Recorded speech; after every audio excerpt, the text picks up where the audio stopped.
We live on an ocean planet. A world 3/4 covered by water. A world of unexpected beauty, unparalleled adventure, and unyielding delight. Your ticket into this world is diving, and there's nothing like it. Diving experiences range from heart-pounding intense to not a care in the world tranquility, with lots in between. And it's all your choice. Diving takes you to some of the most lush, exotic destinations known.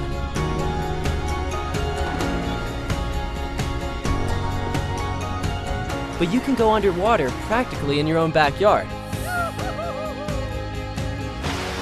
Diving opens the door to so many different activities and places that where you dive and what you do while diving changes as you do. The PADI Open Water Diver course is more than a scuba curriculum. It is the process of growing into something new. A certified PADI Open Water Diver. When you look back, you'll remember the PADI Open Water Diver course as much more than learning to use scuba gear. You'll remember it as your story of becoming a diver.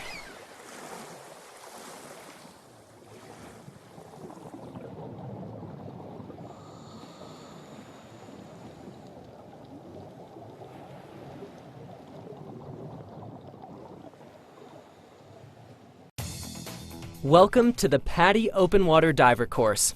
Successfully meeting all the course requirements earned you the PADI Open Water Diver certification, the world's most popular and recognized scuba credential. This is important because diving has potential hazards you learn to avoid, because it has risks you accept, and because what you learn allows diving to be rewarding and meaningful. Dive centers, dive resorts, and dive boats require certification before you can rent scuba gear or have a cylinder filled. As a PADI Open Water Diver, you're trained to dive with a buddy to a maximum depth of 18 meters, 60 feet, or the deepest depth reached in training, in conditions comparable to those you train in. If you complete only the first 3 course sections and first 2 open water dives, you may be certified as a PADI scuba diver and trained to dive with a certified professional as deep as 12 meters, 40 feet, in conditions in which you have training or experience.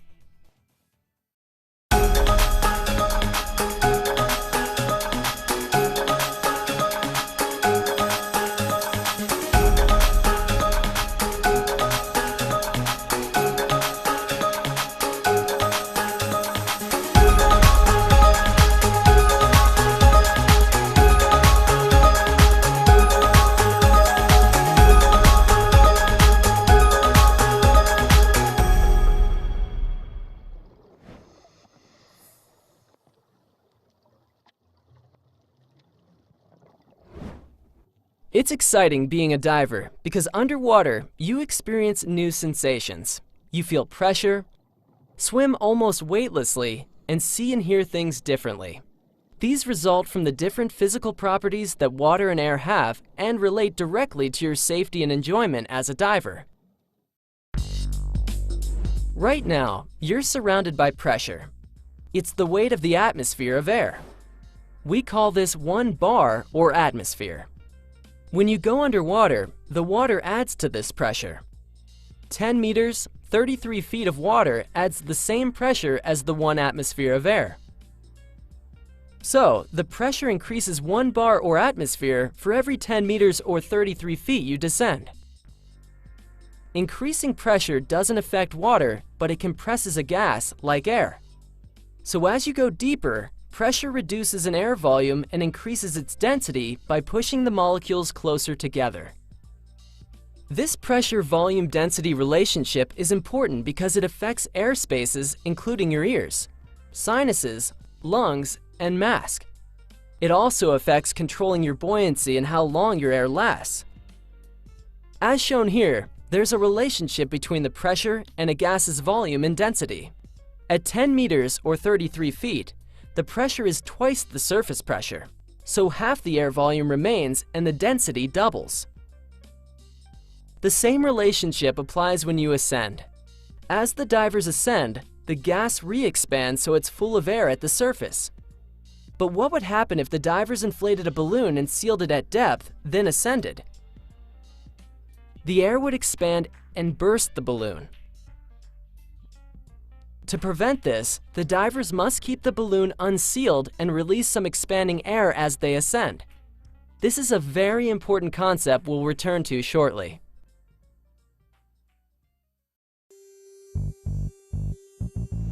As you descend, water pressure compresses the air in your body air spaces. When descending, this primarily affects your ears, sinuses, and mask.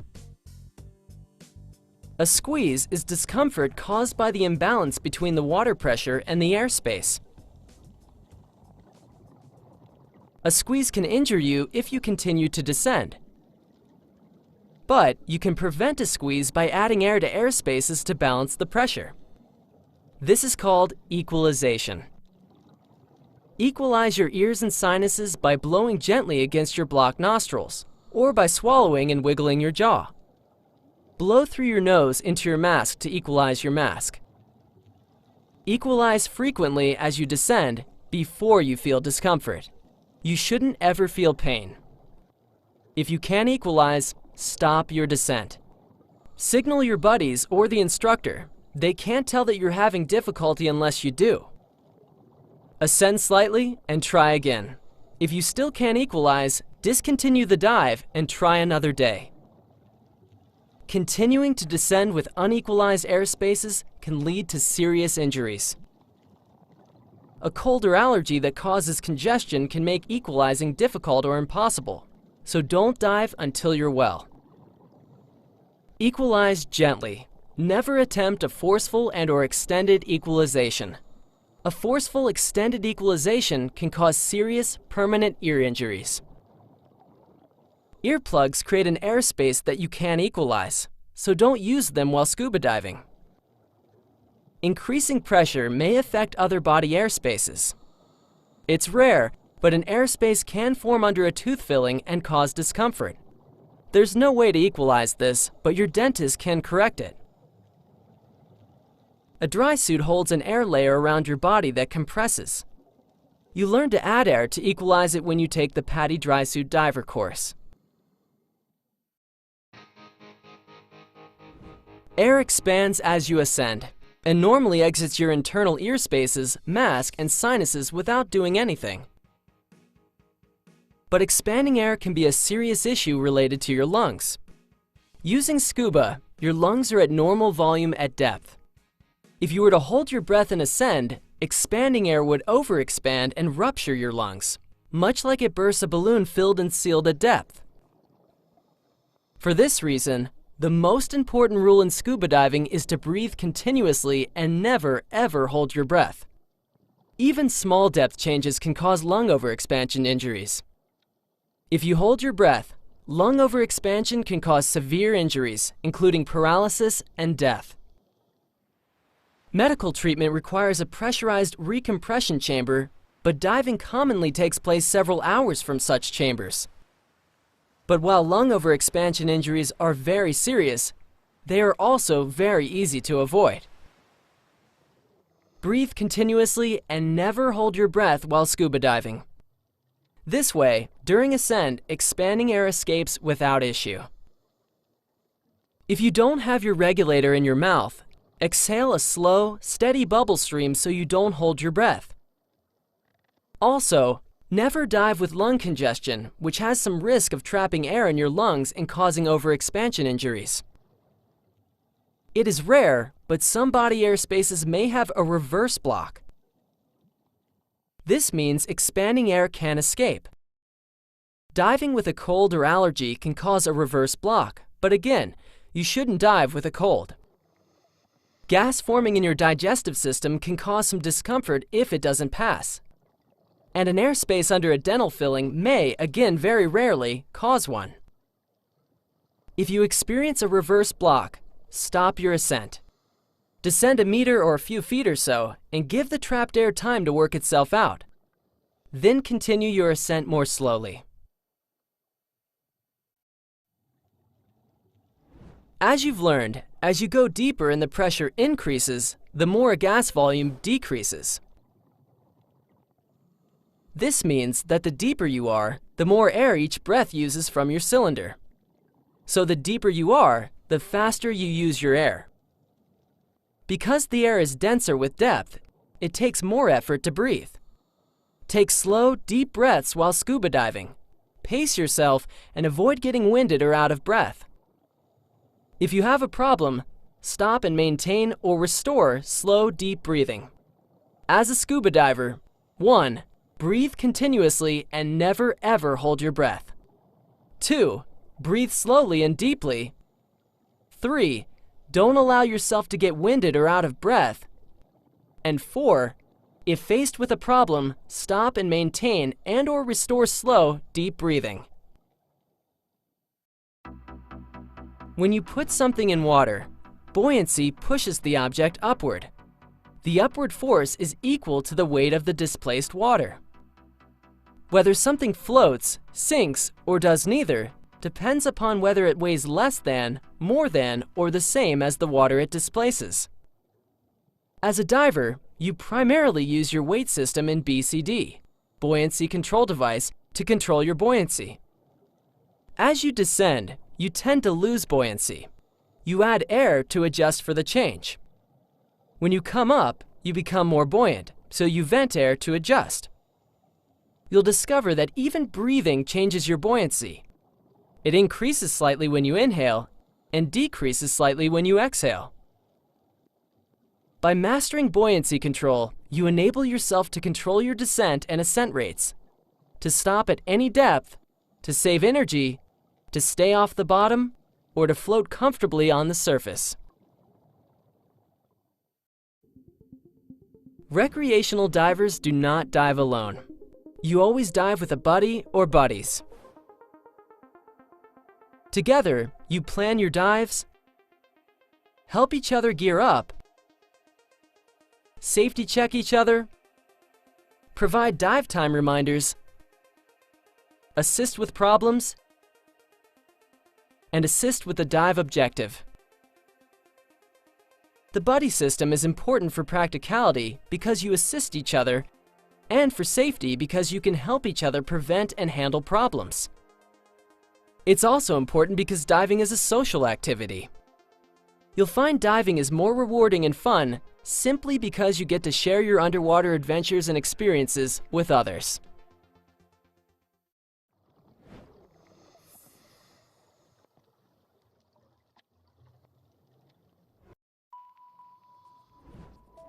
You need a mask because your eyes must be in air to focus properly. Since this creates an airspace you must equalize, your dive mask must enclose your nose as well as your eyes. Never scuba dive with goggles because you can't equalize them. Your scuba kit is actually 4 equipment systems integrated into a single package. Your BCD, Buoyancy Control Device, holds everything together. As you learned, you use it to control your buoyancy. Your cylinder supplies high-pressure air to your regulator, which provides it to you when you inhale. Your weight system holds just enough lead to let you descend. Its quick release lets you easily drop your weight in an emergency. We'll look at each of the systems more closely next. Scuba gear is generally interchangeable, but because everything integrates, you usually select your scuba kit as a package that puts everything together to meet your preferences. 5 components make up your BCD. It has a bladder you inflate and deflate to control your buoyancy. The bladder integrates with a harness or jacket with a band that securely holds your cylinder. The low-pressure inflator lets you use it to add air directly from your cylinder by pressing a button. You use the other button to deflate the bladder or inflate it orally. Overpressure valves are designed to prevent rupturing from accidentally overfilling the bladder. Some of these have quick dump releases you can use to deflate the BCD. The weight system pockets hold lead weights, but you can release them quickly. Your regulator has 5 components. The first stage attaches to the cylinder valve and supplies air to the other components. You breathe from the second stage. It delivers air only when you inhale, or when you press the manual purge button. Your alternate air source is a second stage on a longer hose that you use to share in an emergency. You'll learn about other types of alternate air sources too. The low-pressure inflator hose supplies air to your BCD inflator, and your SPG, submersible pressure gauge, tells you how much air you have. An SPG may be separate or part of your dive computer, and it may be on a hose or use a transmitter that sends air supply information to your dive computer. Ease of breathing is the most important consideration when you choose a regulator. Modern regulators meet the requirements for recreational diving, but the higher-end models usually breathe the easiest. You'll choose between the Yoke system or the DIN system. Many divers choose DIN with Yoke system adapters. You can adjust many higher-end regulators to keep the breathing optimal. Some have pre-dive switches that avoid accidental air release when it's not in your mouth. Besides the popular second stage on a longer hose as your alternate air source, you may opt for an alternate inflator regulator, which combines a second stage with your BCD inflator.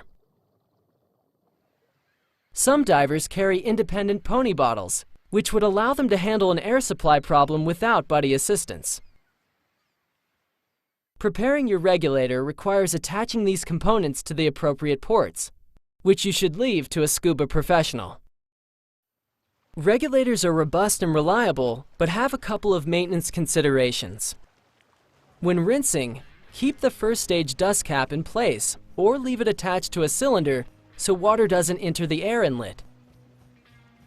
Don't press the purge button when rinsing the second stage with fresh water, because doing so could let water flow backward into it. Regulators require professional overhauls every 1 to 2 years. Have your dive center do this as required by the manufacturer. Scuba regulators are surprisingly simple. Air flows from the first stage to the second stage, which you can think of as a cup with a mouthpiece, a flexible diaphragm, and one-way valves. When you inhale, water pressure causes the diaphragm to flex inward, depressing the air valve lever. This releases air that you breathe in. When you exhale, the diaphragm relaxes, the lever rises, and the valve closes. One-way valves vent your exhalation into the water, where it rises as bubbles. Although there are variations, it is this simple design that makes scuba diving possible.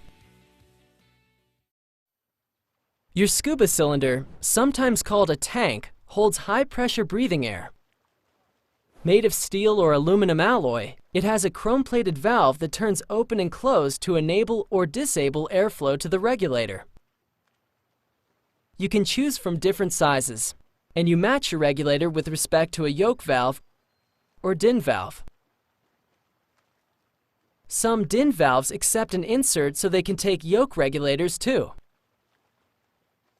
All cylinders have markings stamped into the metal and labels stuck onto them with the working pressure and the dates of pressure tests and inspections. Your dive center checks these when you have your cylinder filled. You may see a cylinder with this marking, which means it's used with enriched air nitrox. You must be certified as an enriched air diver to use these cylinders. You'll learn more about enriched air a bit later. Follow these handling precautions. Don't leave a cylinder standing unattended, especially if your kit's set up. Lay it down, BCD up, so it doesn't fall. Block and restrain cylinders in a boat or car so they can't roll or slide. On boats, keep cylinders in their racks so they can't fall and injure someone or damage equipment. Scuba cylinders require pressure testing every 2 to 5 years and visual inspection annually. Have your local dive center do these for you. Open and close the valve gently and never completely drain it. Lay your cylinder down before and after diving, but for storage, keep it standing someplace it won't get knocked over, out of excessive heat. Scuba air must be specially filtered and filled with special breathing air compressors. So have your cylinder filled only at a professional dive resort or dive center. As mentioned before, your weight system's most important feature is a quick release that lets you drop enough weight so you float reliably in an emergency. Most BCD weight systems do this with two releasable pockets. It may also have small non-releasable weights you use for trim adjustment, that is, your balance in the water. Your BCD and weight placement determine trim, and your instructor will show you how to adjust it for a level, horizontal position in the water. BCD integrated weight systems are the most popular, but some divers use separate weight belts. Your instructor may also have you use small accessory weights to help adjust your trim. These should be only a fraction of the weight you wear, so they don't need to quick release.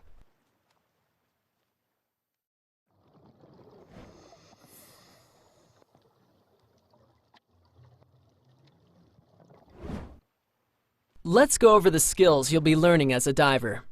You'll practice many or all of these during your first confined water dive. The previews you see here show you the basics that apply to most equipment and divers. But there are many ways to accomplish most skills, so your instructor may show you a different method as appropriate for you and your gear. The first skill is setting up your kit. Start by inspecting everything for wear or damage.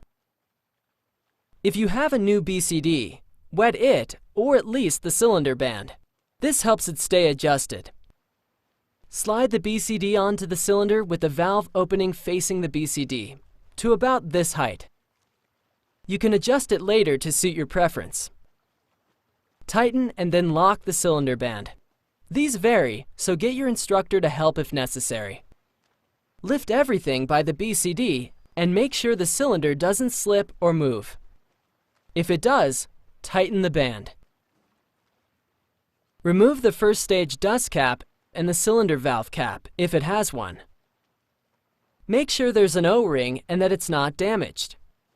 With the yoke system, it's part of the valve opening. With DIN, check here on the regulator. You can't dive without this O-ring. If it's missing or appears damaged, your instructor will show you how to replace it. With your BCD facing away from you, fit the first stage to the valve so that the primary second stage, the one you breathe from, goes to the right, and the low-pressure inflator hose to the BCD goes to the left. Secure the first stage just finger tight. Cylinder pressure will keep everything secure after you open the valve. Connect the low-pressure hose to the BCD inflator, like this. Holding the SPG away from you, slowly open the cylinder valve all the way until it stops. Check to be sure you have a full cylinder, or at least enough air for the dive. Press the purge button like this. Airflow should stop when you let go. Exhale into the mouthpiece. Exhalation should be easy. Then, take a few breaths. Breathing should be easy and smooth. If your regulator free flows or continues to release air after you stop breathing, or seems to have some other problem, notify your instructor. Next, test your BCD inflator like this. Secure your SPG and alternate air source so neither will protrude or dangle underwater. Your SPG usually comes under your left arm and an alternate second stage under your right. Attach your alternate with a quick release so that it's in this triangle area when you're wearing your gear. This keeps it out of the way, yet visible and quickly accessible if it's needed. Check that you've reconnected shoulder release buckles and loosen the waist strap. If you won't be diving for a while, say an hour or more, close the valve and depressurize the regulator by pressing the purge button. This saves your air if there's a leak you didn't notice. Depressurizing also reduces the chance of you accidentally getting into the water with the valve closed. Loosen any straps you can tighten after you put your rig on so it's easier to get into. Secure your kit so it can't fall or lay it down. You constantly use your BCD to control your buoyancy. Before entering, partially inflate it so you will float, say about 1/3.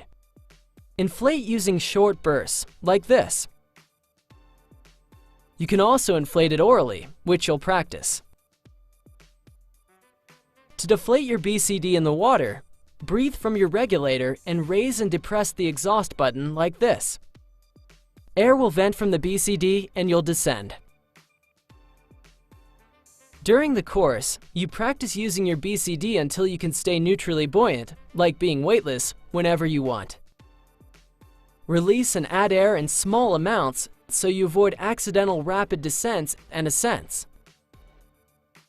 For the first dive, you'll use your BCD primarily at the surface. Make a habit of floating positively buoyant with your mask on, breathing from your snorkel or regulator.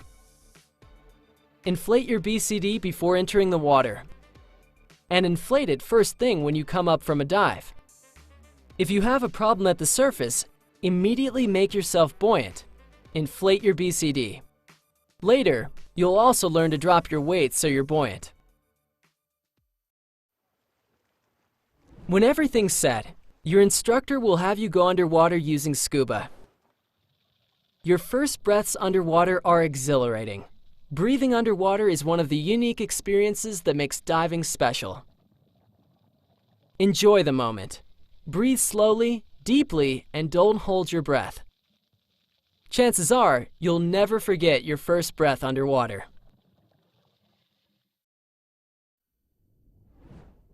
You can't talk using standard recreational scuba gear, so you and your buddies use hand signals. Here are some widely accepted signals, but you may learn some regional ones as well as make some up with your buddies for the circumstances. Okay or okay. Stop.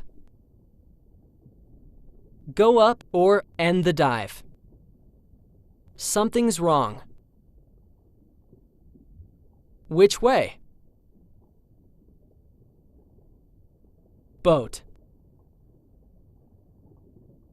Ears not clearing. Come here. Watch me. Get with your buddy. Hold hands. You lead, I'll follow. Down or descend. Low on air. Out of air. Share air. Slow down or calm down. Breathe.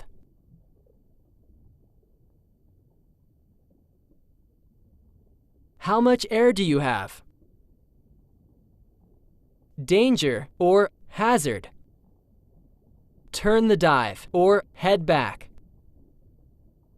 I'm cold. At the surface, you use large signals that are more visible from a boat or shore. This means okay or okay. If you can only use one hand, it's like this. This means distress or help me. Your instructor may show you additional signals that apply to training.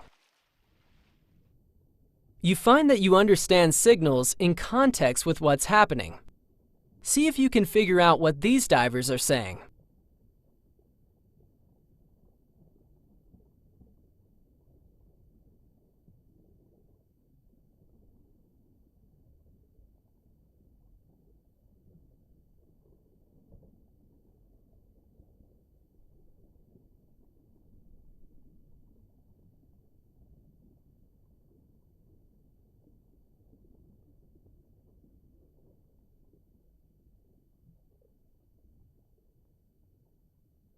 You should have recognized that the trailing diver was having trouble keeping up. He signaled stop and something is wrong. The buddy replied to stop, breathe, and slow down. That is, take it easy and to catch his breath. The diver signaled, let me rest a little. A little is not an official signal, but you can tell what he meant. This is normal diver communication. When your regulator leaves your mouth, it fills with water, so you'll learn 2 ways to clear it and resume breathing. The first is the exhalation method. If you have a breath in your lungs, replace the mouthpiece and blow into it. This pushes the water out. Your head needs to be relatively upright so the exhaust valves are in the lowest position. And of course, you must exhale before you inhale. Use the purge method if you don't have much air to exhale. Replace the second stage, stick your tongue against the mouthpiece to block it, and push the purge button for a moment, like this. This pushes out the water. Blocking the mouthpiece helps keep water from spraying in and making you cough. With either method, because you should never hold your breath, remember to blow a steady stream of small bubbles when the regulator is out of your mouth. It helps to make a continuous ah sound so you keep your airway open. After clearing, inhale your first breath gently and cautiously, in case there's residual water. If you release your second stage, depending upon your position, it may drop in front of you or it may end up behind your shoulder out of sight. To recover with the arm sweep method, in a relatively upright position like this, lower your right shoulder. Extend your right arm backward along your cylinder, then sweep outward like this to locate the hose. Follow the hose to the second stage, replace and clear it. With the reach method, reach back to the first stage, find where the hose attaches and follow it out like this.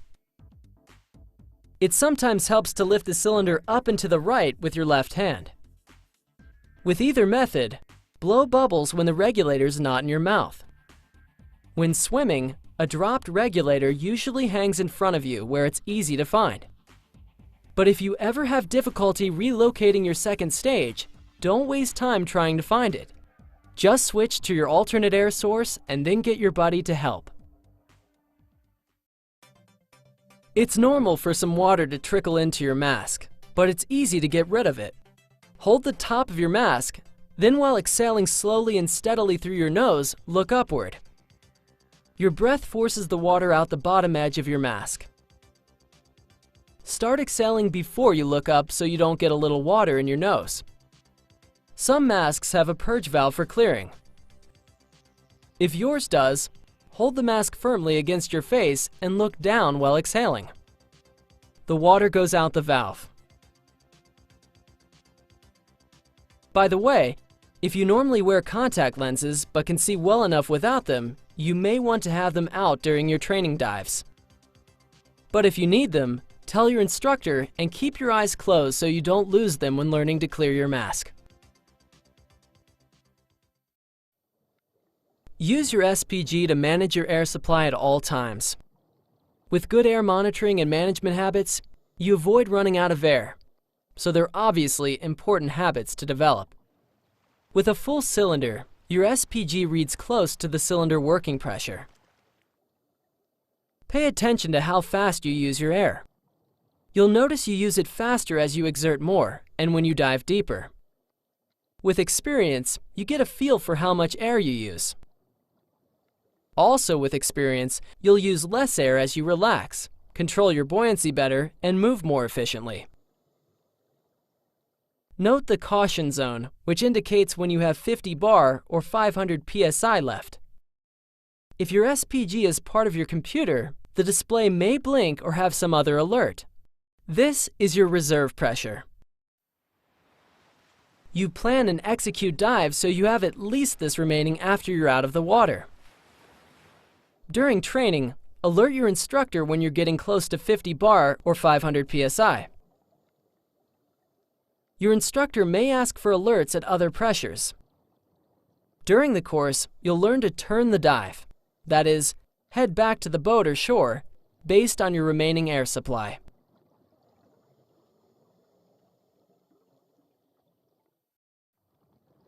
You learned about equalization earlier. Recall that you need to equalize as you descend to avoid squeezes. Equalize gently and often, every meter or few feet. Equalize your mask by blowing into it from your nose. Descend slowly and be patient. Do not use long, forceful equalization, which can damage your ears and cause hearing loss. If you have difficulty equalizing, stop your descent, signal your buddy and your instructor, ascend a bit and try again. After equalizing, descend more slowly and equalize more often. Never continue descending if you can't equalize. The most popular dive kick is the flutter kick. To do this without wasted effort, starting neutrally buoyant, horizontal and level, kick from the hip with your arms at your side or against your body, like this. Your knee doesn't bend much, and it's a slow, long kick. Stay well above the bottom so you don't damage fragile organisms.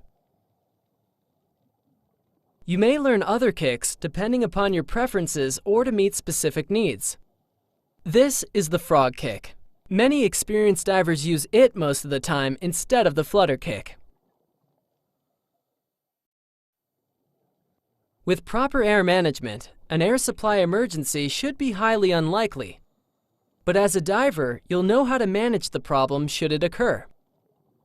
Were you to find yourself out of air, if possible, you would use an alternate air source, most commonly provided by your buddy. Signal out of air and share air.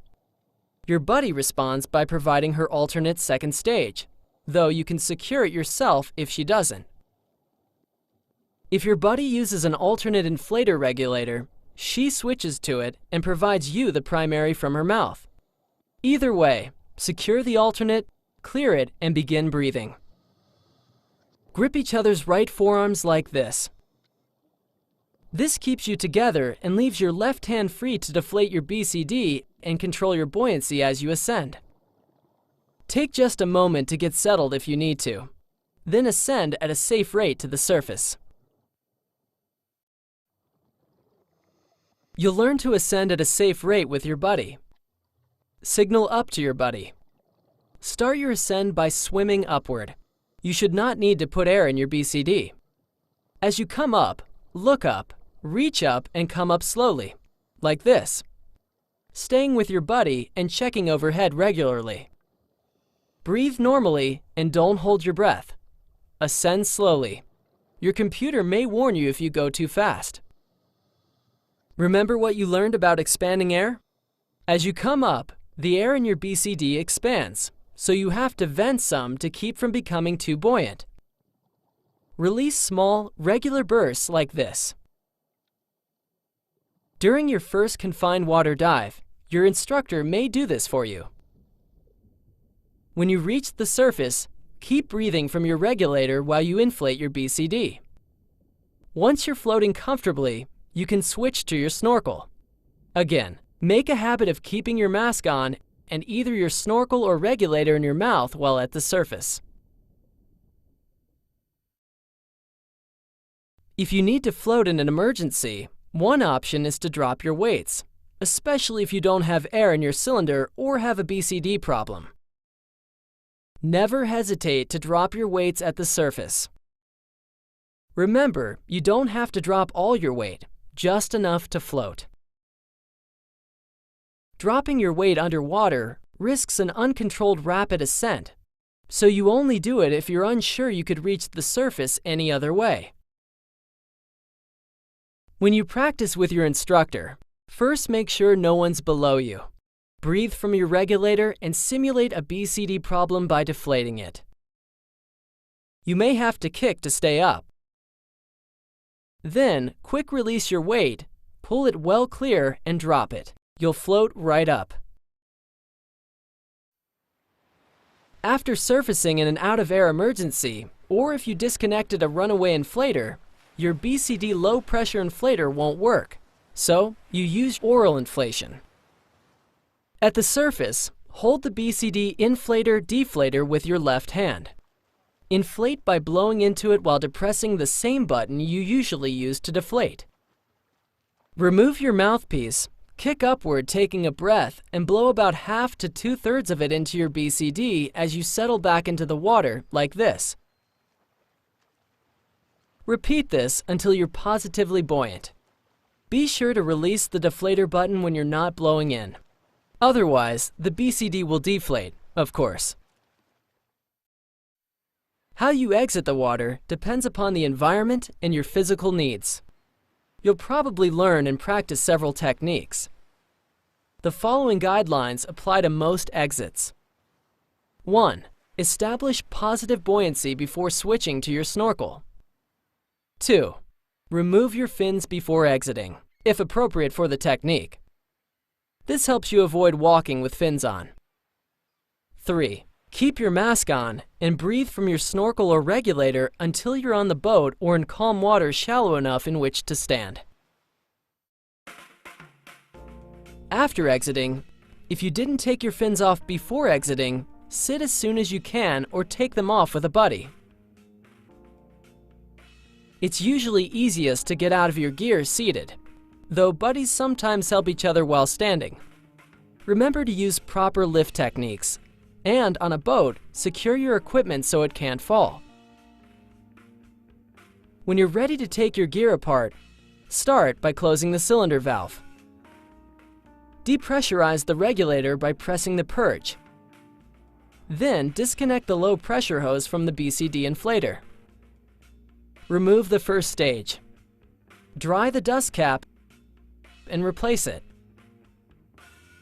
Take weights from the weight system and secure all the BCD buckles and straps. Release the cylinder band and slide off the BCD. Resecure the cylinder or, on shore, lay it down.